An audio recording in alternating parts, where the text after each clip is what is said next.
You spoke to Jerry? wavuganye na Jerry? Should we hear in a minute? Araza kuba ari hano akanya kariko kose. What about Briggs? Nawe se Briggs? I doubt I'll be going back. Ndakeka sinzi. No, it's the warden. Briggs niyo yagereza yakoragaho. Briggs niyo nasubire sinasubireyo nka warden. David. Warakoze kubw'ibyo yakoreye umwana wanjye David. Anyway. N'ubundi rega nendaga kwegura. N'ubundi se ko nari incharge. Did you have more time on your hands? Pretty sure that ship has sailed. I don't think Sophie would agree. Yeah. Plus, she needed Sinya ko Sophie ari kubyemera. and gone. Jesus, like. Reni. Hey. Oh, look at this. Oh, reba hano. A Revere PD reunion. Hano hari uwaje. Ati ndabona abapolisi bo muri Riviera mwongeye guhura. Good, bros. Bano babiri bahoze ari abapolisi. Cancer will do that. Kanseri izanyicira. Mention that when you called. Ubwo wamagaraga ko utambwiye ko urwaye kanseri. Nena urwaye kanseri. Sorry, bros. Wihangane Barros. How's the PI trade? Oh, you know. Akazi ubamo kameze gate. People screwing each other over. Akazi tubamo busanga harimo ibintu by'amaforode, gucana inyuma, ibiki, uyu numenyero mwavoka. Jerry. All right, what do we got on this guy? Icyo dufite hako rino. Ronald Dreesen. Ronald Dreesen batangiye kumukoraho iperereza.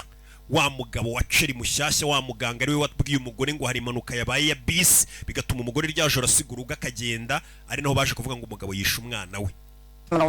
Nta cyana kimwe yigeze akora, nta kirego yigeze aregwa, nta kosa afite peni nko kwa kundi nanjye ugiye muri leta ukavuga ati uyu muntu agira ikosa bakubwira ati nta cyana kimwe arakora kuva yavuka. Imbere y'abantu n'Imana. You know, fake patients, phony billing, that sort of thing. So Ronald Dreesen was involved in Medicare fraud.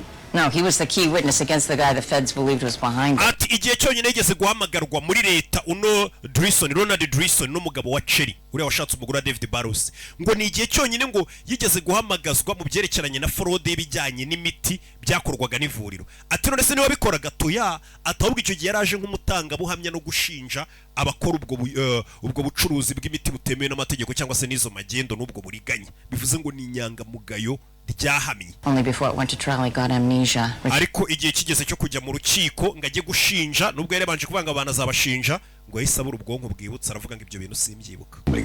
Bivuze ngo bamuteye ubwoba. Who the feds think was behind it? Bakeka kandi ndaro inyuma. Ni Nick Fisher. Turashize.